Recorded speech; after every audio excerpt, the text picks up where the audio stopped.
Hola, buen día, bienvenido. Comencemos nuestro tiempo devocional en esta mañana. El día de hoy revisaremos del capítulo 24 del libro del profeta Ezequiel, los primeros 14 versículos para nuestro tiempo devocional que hemos titulado La parábola de la olla.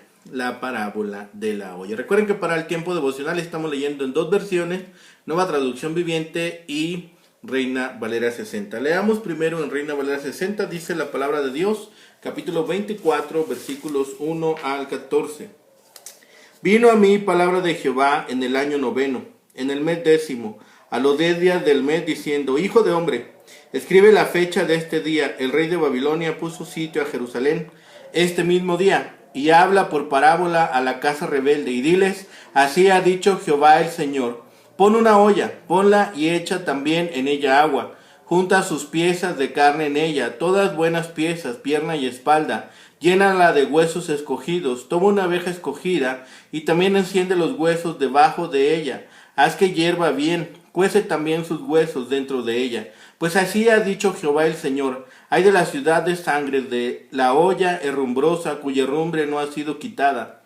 Por sus piezas sácala sin echar suerte sobre ella, porque su sangre está en medio de ella. Sobre una piedra alisada la ha derramado, no la derramó sobre la tierra para que fuese cubierta con polvo. Habiendo pues hecho subir la ira para hacer venganza, yo pondré su sangre sobre la dura piedra, para que no sea cubierta. Por tanto, hace dicho Jehová el Señor: ay de la ciudad de sangres, pues también haré yo gran hoguera, multiplicando la leña y encendiendo el fuego para consumir la carne y hacer la salsa, y los huesos serán quemados, asentando después la olla vacía sobre sus brasas para que se caldee y se queme su fondo, y se funda en ella su suciedad y se consuma su herrumbre. En vano se cansó y no salió de ella su mucha herrumbre, solo el fuego será su herrumbre consumida. En tu inmunda lujuria padecerás, porque te limpié y tú no te limpiaste de tu inmundicia. Nunca más te limpiarás hasta que yo sacie mi ira sobre ti. Yo Jehová he hablado, vendrá y yo no lo haré.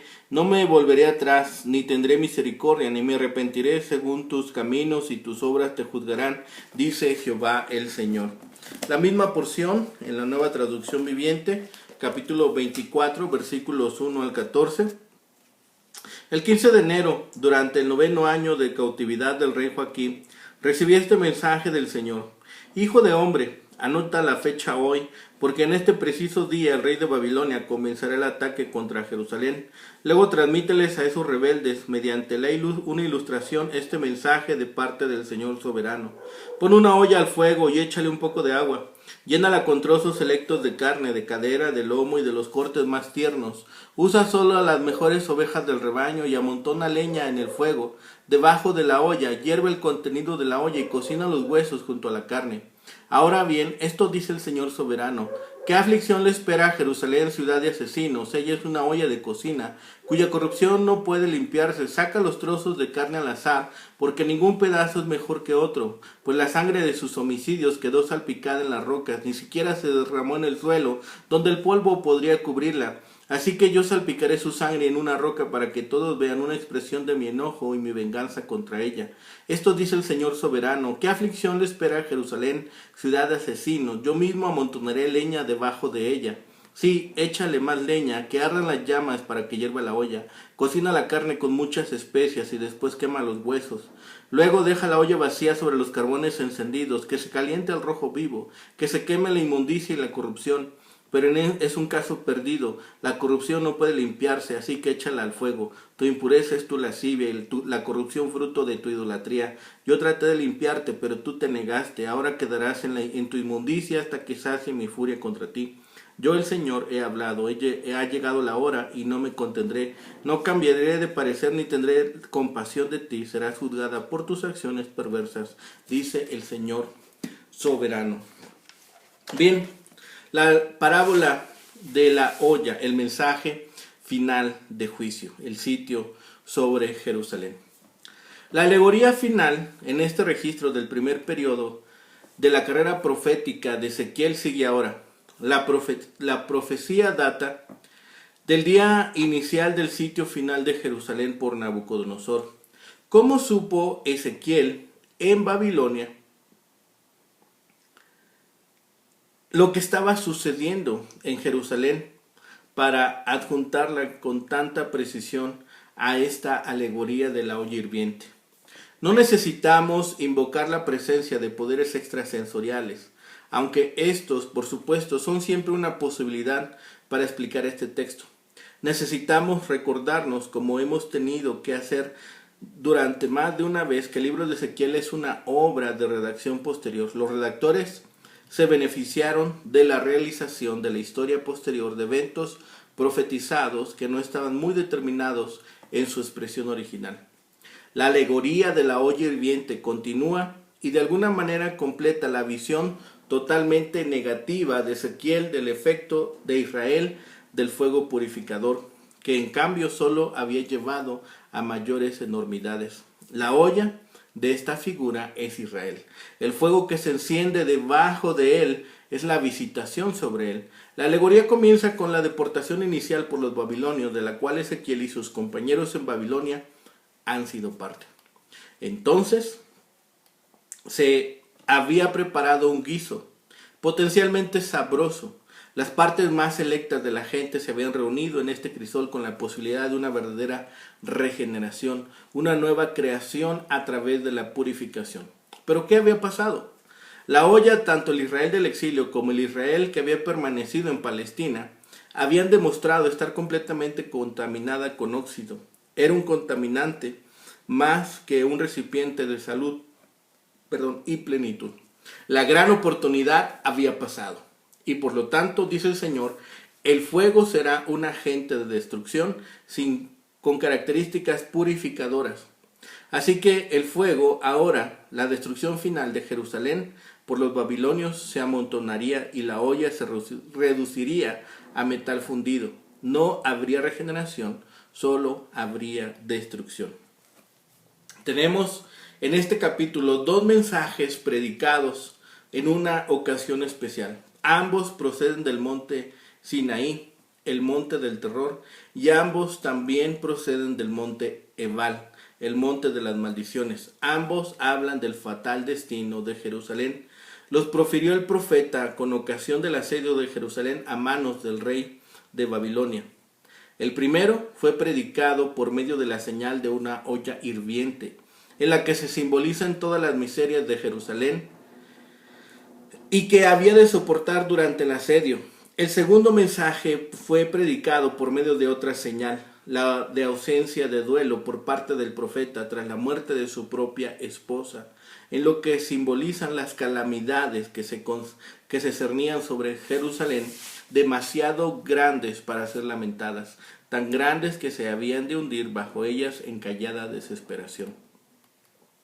Puesto que el profeta Ezequiel no estuvo presente en el sitio de Jerusalén, él lo presenta en figura y en visión, a diferencia de Jeremías, que estuvo presente y cuya profecía da relatos históricos del acontecimiento.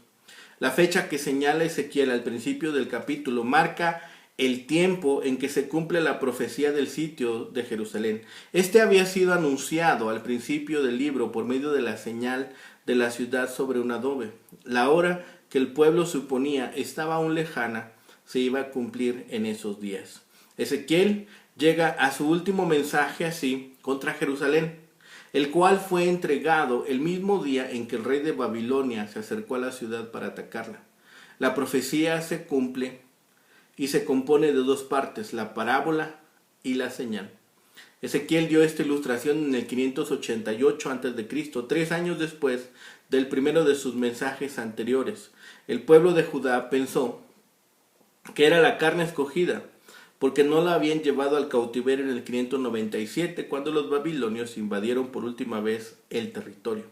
Ezequiel utilizó esta ilustración antes para mostrar que aunque el pueblo pensaba que estaba sano y salvo dentro de la olla, esta sería realmente el lugar de destrucción. Este mensaje se dio a los cautivos en Babilonia el mismo día que los babilonios estaban atacando Jerusalén, comenzando con un sitio que duró casi 2 años y trajo como resultado la destrucción de la ciudad. Cuando el castigo de Dios llega, este es implacable. El profeta presenta esta parábola de la olla que tiene agua y pedazos de carne. El agua hierve hasta que se consume la carne y se queman los huesos. El recipiente presenta a Jerusalén y la carne a sus habitantes en conexión directa. El hervor del agua señalaba el sitio que ya estaban experimentando los habitantes de Jerusalén. El mensaje de la parábola es que toda carne sería destruida. Dios llama ciudad de sangre por la violencia que había en ella. El Señor aparece como el que hace el fuego en la hoguera y atiza para que la ciudad quede completamente destruida. El anunciado juicio había llegado. El anunciado juicio estaba sobre ellos. Jehová ha hablado y hará conforme a lo que ha prometido. Esta profecía representa un punto decisivo en el libro. Hasta aquí, las profecías de Ezequiel habían sido mayormente advertencias acerca del desastre que vendría. Pero ahora el cumplimiento de las profecías ha comenzado.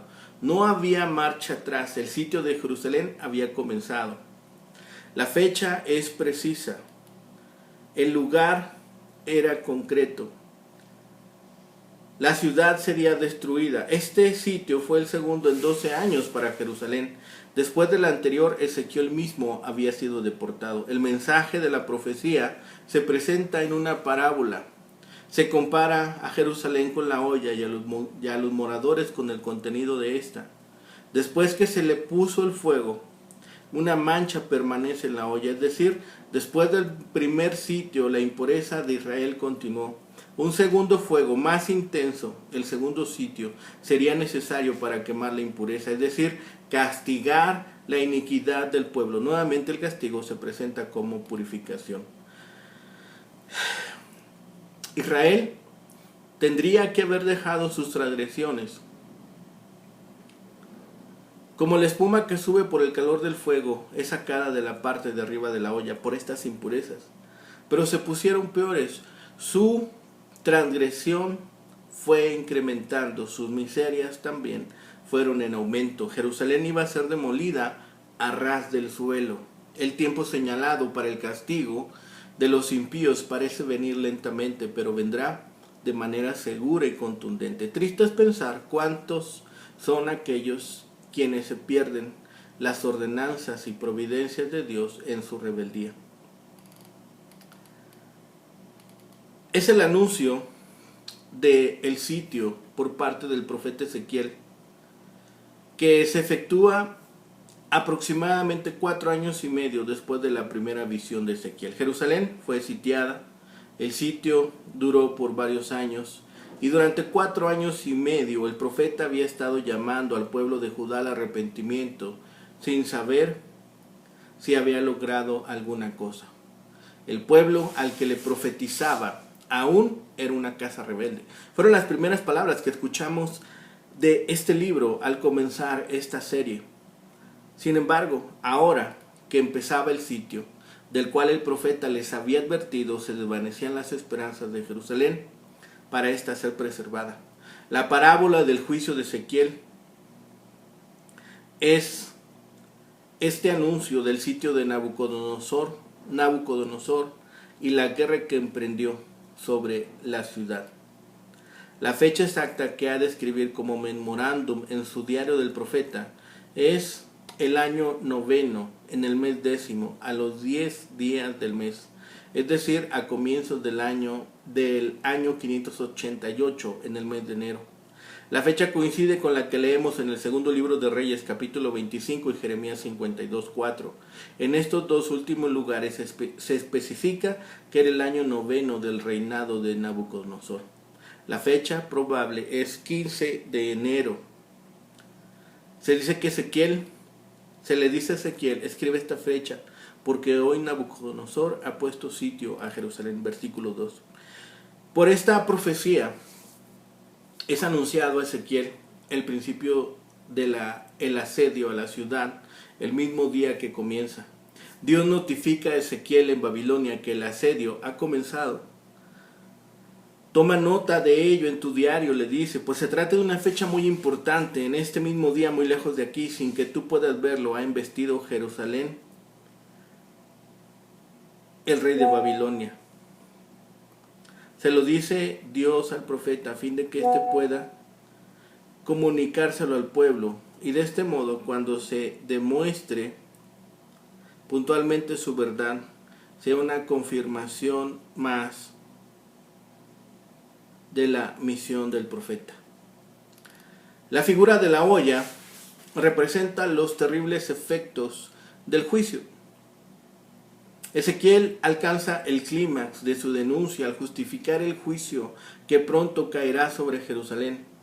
La poética alegoría de la olla que hierve simboliza este sitio que es de manera intensa, que cuece el sitio impuesto por Nabucodonosor. El profeta es mandado a poner fuego sobre la olla que está delante de él con agua dentro, con oveja escogida. Pero la herradumbre o herrumbre en la olla no saldrá. La mancha es como una pureza que está dentro de la olla, que simboliza también la impureza en Jerusalén. Lo que tiene que comunicar por medio de una señal de esta olla hirviente es algo conocido por los destinatarios y tenía precisamente despojarles completamente de las vanas esperanzas que habían abrigado en cuanto a la protección que el metal mismo del fondo de la olla podría prestar a la carne en ella metida, como si los muros de Jerusalén fuesen muros de bronce. Bien, viene a decirles Dios, así será, seréis cocidos en Jerusalén como la carne en la olla, para que los que vengan de otras partes de Judea a buscar refugio en Jerusalén, esto va a ser una gran decepción, pues una vez metidos en la olla, no podrán salir de ella, sino que se cocerán con los demás habitantes de la ciudad. El castigo de Jerusalén era porque ya no era la ciudad santa, sino la ciudad derramadora de sangre. Se había vuelto tan desvergonzada que ni siquiera hizo el intento por cubrir sus crímenes, ni de llevar a sus criminales ante la justicia. La sangre se derramó y se dejó sobre la roca desnuda para que todos la vieran. Dios usó esa evidencia para demostrar que su ira y su venganza estaban justificadas. Los trozos de la carne se sacarían de la olla por separado y se enviarían al exilio. La suerte no le daría a nadie un trato especial. La gente de la ciudad estaba tan contaminada que a la misma olla se le describía como olla herrumbrosa, cuya herrumbre no ha sido quitada. Cuando nuestra pecaminosidad ha tenido consecuencias públicas, Dios algunas veces aplica su disciplina en público. Si la desobediencia de un niño es flagrante, tal vez los padres tengan que disciplinarlo delante de otros niños. Si la reprensión pública también les dice algo a los otros niños. Cuando la sentencia de un criminal se hace pública, le transmite un mensaje al resto de la comunidad. Dios puede considerar necesario imponerle un castigo a toda una sociedad cuando ésta se ha vuelto tan impúdica que peca a la vista de todos.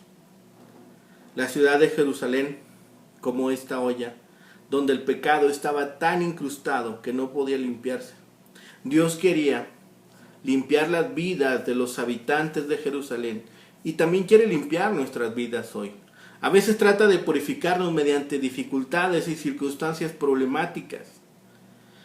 Cuando nos enfrentemos a estos momentos difíciles, permitamos que el pecado de nuestra vida sea quemado.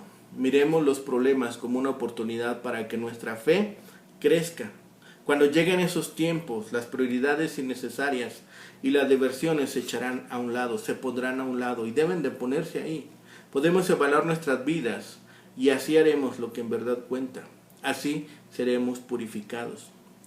A través de la acción simbólica que se ve que la oveja es el pueblo y la olla era la ciudad de Jerusalén, la ciudad que había de ser la protección del pueblo, viene a ser como una olla en la cual el pueblo se hierve literalmente. Este castigo viene porque la ciudad se ha vuelto ciudad de sangres. La expresión no caiga sobre ella suerte quiere decir que los individuos han de ser tomados sin distinción para ser muertos. Ezequiel tiene que explicarles esto, tiene que llevarles y conducirles a lo que el Señor está transmitiendo.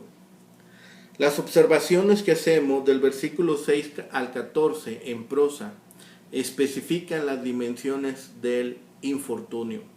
Dios no usaría estos métodos tan severos con Jerusalén si no hubiese sido provocado a ello. Jerusalén tenía que servir de ejemplo y escarmiento, y por consiguiente es hecha espectáculo público para el mundo. Con su enfermedad incurable, ni la cocción en la olla ha servido, y la perversidad ha llegado a su colmo. Es abandonada su reina, sin remedio. Todos los remedios ensayados han sido en vano. Se ha decidido pues que no vuelvan a usarse tales métodos. Nunca más te limpiarás hasta que yo haya saciado mi ira sobre ti, dice el Señor en el versículo 13. El fuego ya no va a ser un fuego refinador, sino un fuego consumidor. Ezequiel cumple el mandato de la parábola, de escenificar la parábola. No solo se cocinaría la ciudad y sus habitantes, la carne y los huesos, por el ejército de Nabucodonosor, sino que la propia olla se derretiría, la ciudad totalmente quedaría despoblada. La única manera de deshacerse de la contaminación de Jerusalén era fundirla y quemar sus impurezas. Ninguno de los anteriores intentos de corrección que había hecho el Señor había producido el arrepentimiento deseado. Una referencia del versículo 13 al capítulo 23 le recordó a los oyentes la causa de todo esto, la obscenidad espiritual. Nada podía disuadir al Señor de las intenciones que anunció cuando declaró: yo Jehová he hablado, no me volveré atrás, ni tendré piedad, ni me arrepentiré. El escritor a los hebreos resumió el juicio de Dios de esta forma: horrenda cosa es caer en manos del Dios vivo. Hebreos 10:31. A veces no es fácil quitar el resultado de nuestros pecados. Las consecuencias parecen ser a tan largo plazo que no podemos ver si saldremos de ellas. De vez en cuando lo único que Dios puede hacer es fundir las impurezas de la olla y desterrarnos a una especie de Babilonia. Allí podremos comenzar una vida nueva, produciendo frutos de arrepentimiento en un escenario en el cual los residuos de nuestros anteriores pecados han sido quitados por completo, procediendo de una manera distinta, procediendo según los deseos de nuestro Señor. Un nuevo entorno no solo puede ser más cómodo para nosotros, sino quizás nos haga más productivos en nuestro servicio al resto del pueblo de Dios.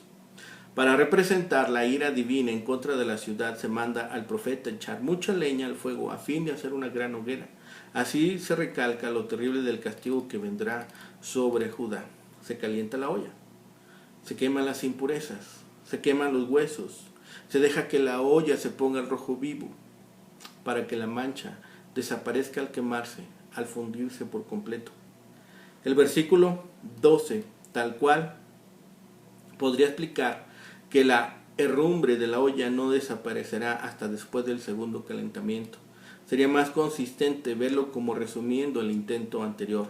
Había frustrado todos los anteriores esfuerzos hasta ahora.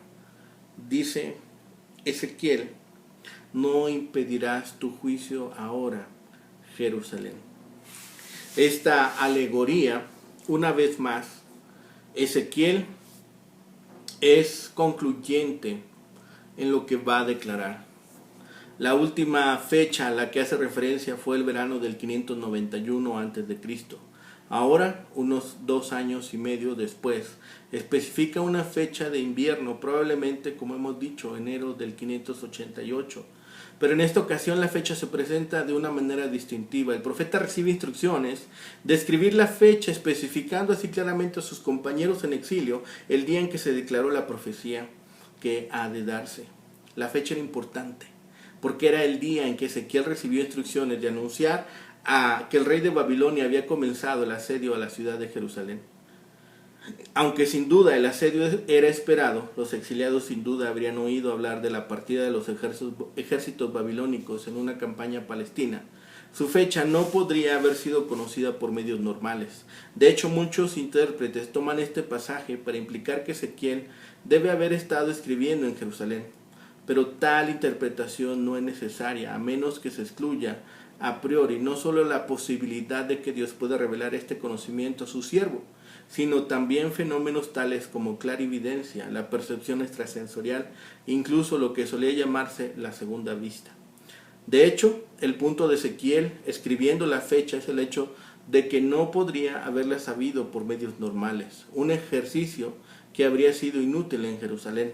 Y más tarde, cuando se estableció la verdad de su anuncio, la escritura de la fecha sería pertinente para su autoridad continua como profeta. Por lo tanto, aunque el evento está más allá de la verificación, parece mejor aceptarlo e interpretarlo al pie de la letra.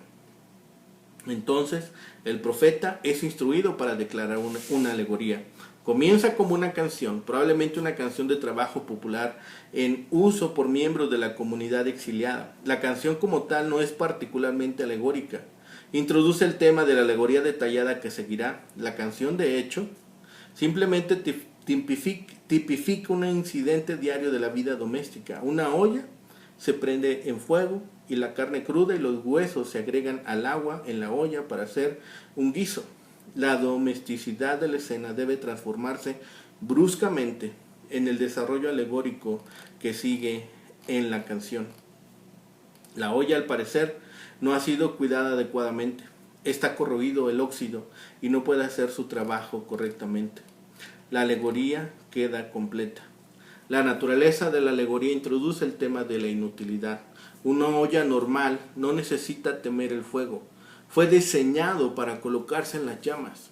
Así también una nación no necesita temer la adversidad. Existe no solo para hacer frente a la adversidad, sino para florecer bajo estrés. Pero Jerusalén había olvidado la razón de su existencia y por lo tanto se había vuelto inútil para su fundador. Se había permitido que el óxido que corroía el alma de la nación se extendiera, de modo que no tenía fuerza en la adversidad.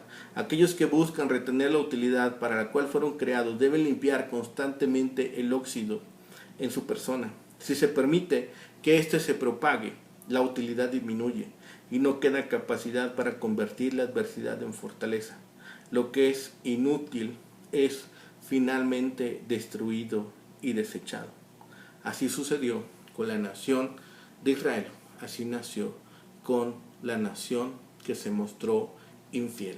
Fue purificada, fue limpiada y fue presentada delante de Dios para juicio. Oremos nosotros. Busquemos que en nuestra vida todo testifique de Dios, que en el momento de prueba nosotros no enfrentemos la adversidad con temor, sino que florezcamos bajo el estrés, que florezcamos bajo la prueba, sostenidos de nuestro Señor. Oremos. Bendito Padre Celestial, gracias te damos, Señor, por este tiempo, por tu misericordia, por tu amor, Señor, y porque siempre eres bueno. Y en todas las cosas, Señor, nos muestras que tú estás delante de ellas.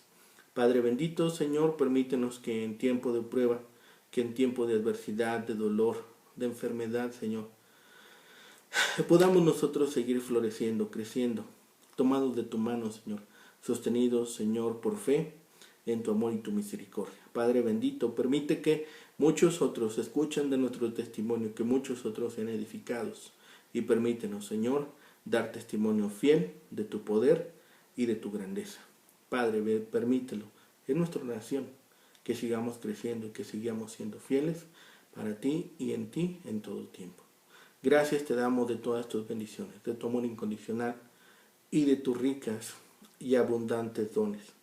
Padre bendito, todo lo dejamos en tus manos, en todo y en todas las cosas confiamos en ti y en tu sabiduría. Permítanos también a nosotros sabiduría y discernimiento, Señor, y en todas las cosas glorificar y alabar tu bendito nombre, porque tú eres el único merecedor de ello. Todo lo dejamos en tus manos, lo rogamos por los méritos suficientes de Cristo Jesús, Señor y Salvador nuestro. Amén.